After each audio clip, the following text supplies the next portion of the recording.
Kakauwi ko lang galing mag-grocery shopping. Balik na naman tayo sa grocery shopping. Kasi pasukan na ng mga bata. I spent this week 11,000 pesos. So, ito yung nabili ko sa 11,000 pesos or $310 dito sa New Zealand. So, let's unbox ano yung nabili ko sa grocery.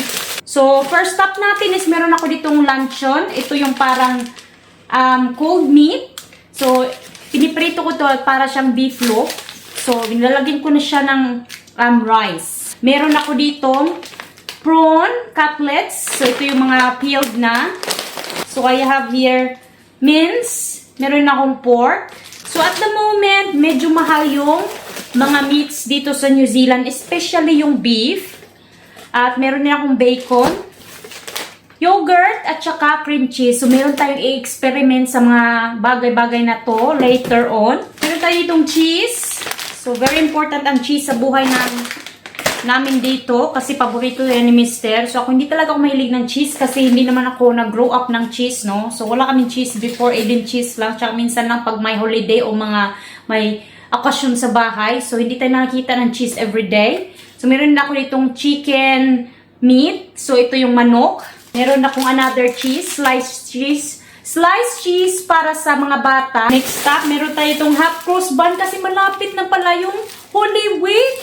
So, ito dito usong-uso sa New Zealand kapag malapit Holy Week. Spaghetti. Ano natin? Meron din tayong cookies. Ito yung paborito ng mga bata. Pretzels. Crackers. Coat and Coke. Ito yung para sa isda. Nilalagay ko siya. Kino-coat ko yung parang crispy fry pero for fish siya. For isda. Popcorn. Microwave mo lang. Nilalagay sa microwave at saka ready na siya. Walang masyadong chichi-burichi. Mga snacks. Ito naman is gravy. So, ito yung ginagawa ko pag gusto ng mga bata ng gravy. Easy-peasy lang siya gumawa ng gravy. Juice. Meron din tayong biscuit. Next bag is mga chichirya. So, ayan. For nachos. Gagawa ko nachos tomorrow.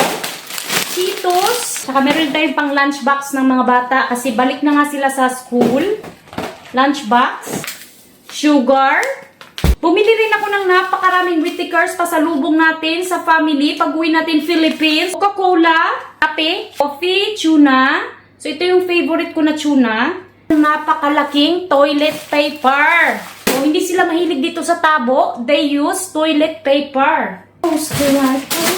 More chippies. Meron ako itong onion o sibuyas. Bell pepper. Breadcrumbs. Napkin. Di sila mahilig sa napkin dito. They use tampon. Iodized salt. Kailangan ko ng Colgate, no? Colgate. So, kailangan natin this week. Is marami at the moment. So, pwede tayong magbulalo ng bulalo. Morning fresh. So, we have here for laundry. Percel laundry. Panghugas ng plato. Shampoo ng mga bata. Dove. Bumili din ako nito kasi sobrang cheap niya talaga. Sobrang mura kapag So, meron din tayong panghuli sa ating grocery ngayon is watermelon. So, yung watermelon ngayon is 300 pesos each. So, minsan lang talaga kami nakakain ng watermelon no, kapag summer lang. Lastly, yung apple. So, hindi ko alam kung nakasave ba ako o... So, ayan na guys. Ito yung nabili natin this week for 11,000 pesos. So, ayan na siya lahat. Kayo na magtansya kung worth ba talaga 11,000 to or less. Yan yung unboxing natin sa ating grocery shopping for this week. So, mag-arrange na tayo bago pa dumating yung mga bata from school.